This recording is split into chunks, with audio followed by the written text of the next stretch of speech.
বিসমিল্লাহির রহমানির রহিম। প্রিয় দর্শক মণ্ডলী, আমাদের কাছে আজকে এক ভাই জানতে চেয়েছে, রোজা অবস্থায় চোখে ডব ব্যবহার করলে রোজার কোনো ক্ষতি হবে কি না।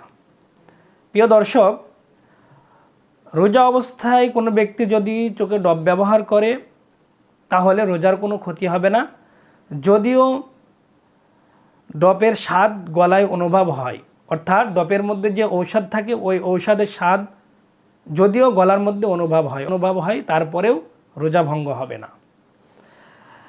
এক্ষেত্রে আমরা একটি হাদিস দেখলে বুঝতে পাই, যেটি সুনানে আবি দাউদের মধ্যে বর্ণিত হয়েছে।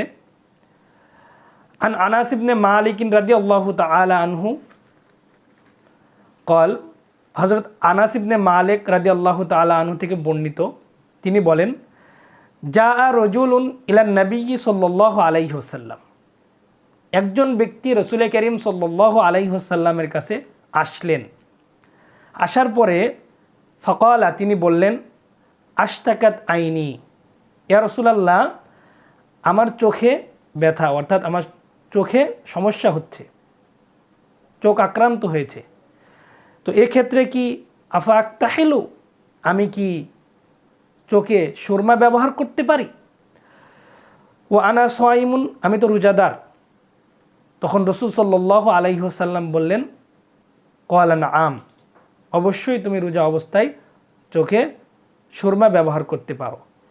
তাহলে প্রিয় দর্শক, এই হাদিস থেকে স্পষ্ট বোঝা যাচ্ছে, রোজা অবস্থায় যদি কেউ অসুস্থতার কারণে চোখে ডব ব্যবহার করে তাহলে এক্ষেত্রে রোজার কোনো সমস্যা হবে না, যেহেতু রাসূল করিম সাল্লাল্লাহু আলাইহি ওয়াসাল্লাম এ ব্যাপারে সিদ্ধান্ত দিয়েছেন যে রোজা করে বা চোখে কিছু ব্যবহার করে ঔষধ হিসাবে, তাহলে তার রোজার কোনো ক্ষতি হবে না।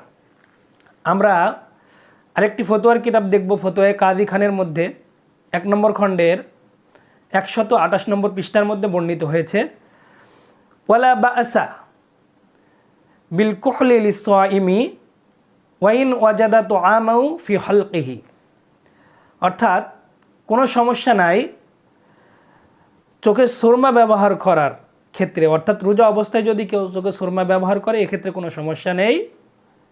ওয়াইন ওয়াজাদা তুআমাহু ফি হালকিহি, অর্থাৎ যদিও এই সুরমার অথবা অন্যান্য ডব বা ওষুধের স্বাদ তার গলার মধ্যে অনুভব হয়।